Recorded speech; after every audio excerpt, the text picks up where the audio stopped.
नमस्कार, मी गणेश शिंदे. आपल्या सर्वांचं राजमुद्रा न्यूजमध्ये मनपूर्वक स्वागत. विधानसभेची रणधुमाळी चालू झालेली आहे. अनेक पक्षांनी आपापले उमेदवार देखील जाहीर केलेत आणि बऱ्याच म्हणजे महाविकास आघाडीचे मात्र अजून देखील उमेदवार जाहीर झाले नाहीत.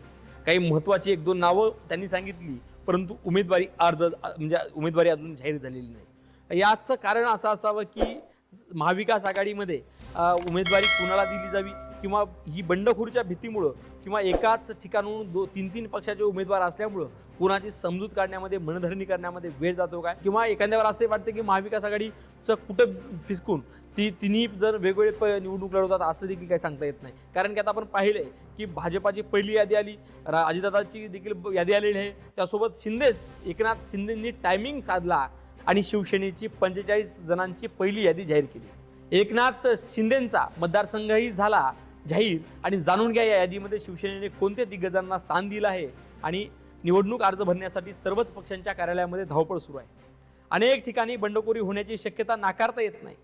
शिवसेनेची 45 उमेदवाराची पहिली यादी जाहीर. मुख्यमंत्री एकनाथ शिंदेसह आणखीन कुणाकुणाला मिळालं तिकीट. महाराष्ट्र विधानसभा निवडणूक अवघ्या काही दिवसानंतर येऊन ठेपली आहे. त्यातच भाजपा मनसेनंतर आता शिवसेनेची 45 ची पहिली यादी जाहीर झाली आहे आणि ट्विटद्वारे ही यादी जाहीर करण्यात आली आहे. मुख्यमंत्री एकनाथ शिंदे, दीपक केसरकर आणि तानाजी सावंत, शंभूराजे देसाई, संतोष बांगर, संजय गायकवाड यासह अनेक दिग्गज नेतेमंडळीला शिवसेनेकडून उमेदवारी जाहीर झाली आहे.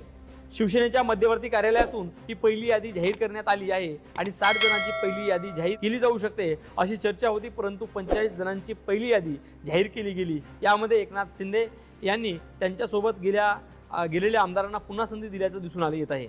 शिंदेच्या सर्व आमदारांना वर्षा बंगल्यावर हजर राहण्याचे आदेश, शिवसेना पक्ष कार्यालयातून सर्व आमदारांना मुंबईत येण्याचे आदेश देण्यात आले आहेत. सर्व विद्यमान आमदारांना फोन गेले असून बुधवारी दिनांक 23 तारखेला वर्षा बंगल्यावर सगळ्यांना EB फॉर्मचं वाटप करण्यात येणार आहे. यावेळी मुख्यमंत्री स्वतः या आमदारांना मार्गदर्शनही करणार आहेत आणि शिवसेनेची पहिली यादी समावेश असणाऱ्या शिवसेनेच्या दिग्गजामध्ये गुलाबराव पाटील जळगाव ग्रामीण, तर संजय शिरसाट यांना छत्रपती संभाजीनगर पश्चिम, उदय सामंतांना रत्नागिरी, किरण सामंतांना राजापूर आणि दीपक केसरकर यांना सावंतवाडी, यामिनी जाधव यांना भायखळा, शहाजीबापू पाटील यांना सांगोला आणि तानाजी सावंत यांना परांडा, शंभूराजे देसाईला पाटण आणि प्रदीप जयस्वाल यांना छत्रपती संभाजीनगर मध्य आणि सदा सावरकरला महिम या सगळ्या दिग्गज नेत्यांचा समावेश आहे. याशिवाय संदीपान भुमरे हे छत्रपती संभाजीनगर लोकसभा मतदारसंघातून विजयी होऊन लोकसभेत गेल्याने त्यांच्या पैठण विधानसभा मतदारसंघातून त्यांचे पुत्र विलास भुमरे यांना शिवसेनेने उमेदवारी जाहीर केली आहे.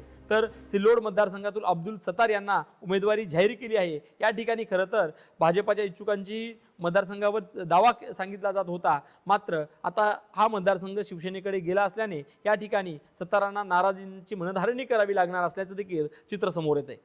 जय महाराष्ट्र, हिंदू हृदय सम्राट वंदनीय शिवसेना प्रमुख बाळासाहेब ठाकरे आणि वंदनीय धर्मवीर आनंद दिघे साहेबांच्या आशीर्वादाने महाराष्ट्र विधानसभा निवडणूक 2024 साठी शिवसेना पक्षाचे अधिकृत उमेदवारांची यादी जाहीर करण्यात येत आहे आणि सर्व उमेदवारांना विजयासाठी शुभेच्छा, अशा एकनाथ शिंदे यांनी ट्विटद्वारे म्हटलं आहे. अशा प्रकारची एकनाथ शिंदे यांनी ही उमेदवारी जाहीर केलेली आहे. नेमकं 45 लोकांना स्थान दिलं आहे, परंतु ज्या लोकांची बाकी राहिलेल्या लोकांची अजून देखील नाव आली नाही त्यांच्या देखील मनामध्ये धगधुक नक्कीच राहणार आहे. कारण की सध्या 3 घटक आहेत, त्यामध्ये प्रामुख्याने भाजप हा सगळ्यात मोठा भाऊ राहणार आहे. त्यासोबत अजितदादांची देखील यादी समोर आली आहे. अजितदादांची देखील अशीच प्रकारची यादी आली आहे, त्याची देखील एखादी यादी येऊ शकते. त्यासोबत एकनाथ शिंदे यांची देखील 55-56 यायला पाहिजे होती, परंतु 45 जणांची यादी आली आहे. नेमकं बाकीच्यांना तिकीट मिळू शकतं का, किंवा ते तिथं त्या ठिकाणी भाजपा उमेदवारीचा दावा दाखवू शकतं, किंवा येणारे काही मित्र पक्ष असतात. कारण की बऱ्याच ठिकाणी मित्र पक्ष देखील त्यांची देखील नाराजी चालू आहे. अनेक मित्र पक्षांचा या महायुतीवर आरोप देखील आहे की हे आम्हाला मोठं होऊ देत नाहीत, आम्हाला मोठं कधीच होऊ देणार नाहीत,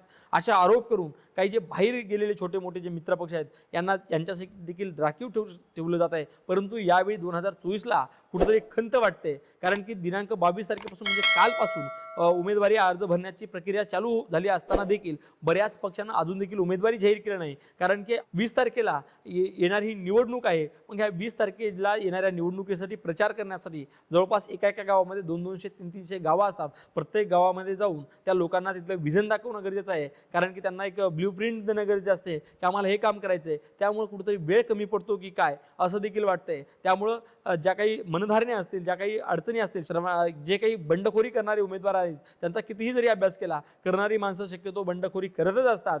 त्यामुळं लवकरच जाहीर करून उमेदवारांना कामाला लागणं हे अतिशय गरजेचं आहे असं देखील बोलल्या जाते. कारण की मनामध्ये धाकधूक वाढत आहे. सध्या शिवसेनेची अजून देखील यादी जाहीर झाली नसल्यामुळं आणि काही मित्रपक्षांनी यादी जाहीर शेकअपणच जशी यादी जाहीर केली त्यामुळं बऱ्याच मित्रपक्षामध्ये ज्या अडचणी निर्माण होतात. कारण की अनेक वर्षापासून म्हणजे 5-5, 10-10 वर्षापासून जे केलेले परिश्रम जे आहेत विधानसभा निवडणुकी लढवण्यासाठी जे केलेलं कार्य आहे हे कार्य कुठं फळास येतं की पाणी फिरतं हे देखील महत्त्वाचं ठरणार आहे. तुम्हाला नेमकं काय वाटतंय? शिंदेनं जी केलेली 45 जणांची यादी आहे ह्या 45 जणांपैकी कोण कोण निवडून येणार आणि कोण कोण पडणार?